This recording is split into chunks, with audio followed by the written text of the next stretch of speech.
where do I dream about? And dreams in a way of vision, no? Because I dream, because sometimes my dreams are not always so nice, so at least my vision is much nicer. It's about a world where there's place for all of us, and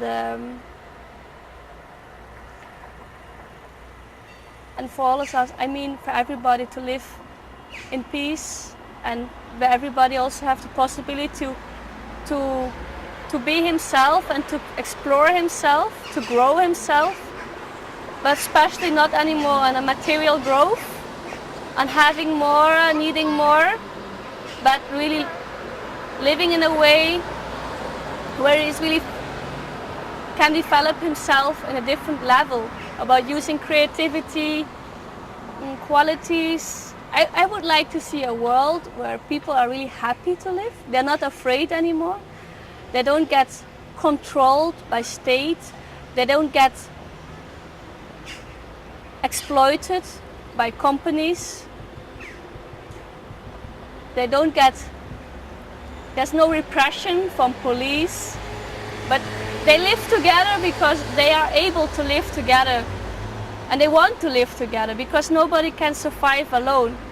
And I also think, because, I don't know, like I'm human, I have the possibility, because I'm human, I have the possibility to think, to make decisions, to also know where I want to put my energy on. So I want to put my energy on positive things.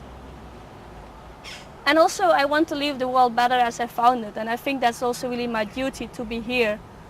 Because what is the human doing to the world? It's just making big mess. And the system we are living now is quite wrong, because it's only based on profit. And we should get back from this, because I also know people can do so much beautiful things. And that would be really great if we start doing this. And just realizing dream, do projects together, live in communities, and especially get connected again with nature, no?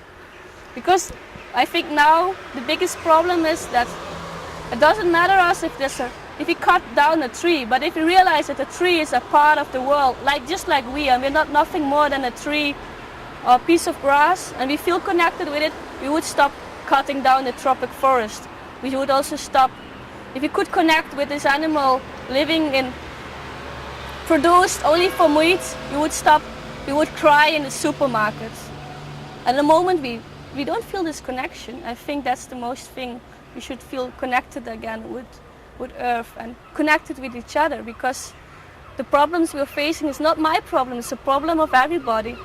So the only good thing I see in this global warming or this total injustice about the North and South is that we're all facing the same problems and nobody gets happy with it. So really we should start, connect again and see people again who they are, just as a person who is here as well, decided to live here. So don't make it so hard to each other and to other creatures, just living together and respect really on a deeper level as well. That's what I wish for. I wish that people become active and don't take the things for granted as they seem to be, because there's really another way of living than the capitalist system, and that's the way of living in respect and harmony with each other. And properly to do this, we have to do actions and really start up building up alternatives, other ways of living in groups. And it would be nice if it's possible to do this without profit, to live together and without property, because property is just making people want to have more and more and just feeding the ego. And I think that's something we should at least try to learn, to be lovely to everybody and to see all the different sides. And it's so complex, but we should really put effort to this, and it's really needed. it makes me really sad to see that just dying out animals at the moment. I mean, we should be really ashamed of ourselves. But just stop ignoring these facts, but really, and not only giving money or writing petitions, but really start building up alternatives, autonomous places, own energy supplying, and we have a lot of trash we can reuse, so let's do this instead of making more.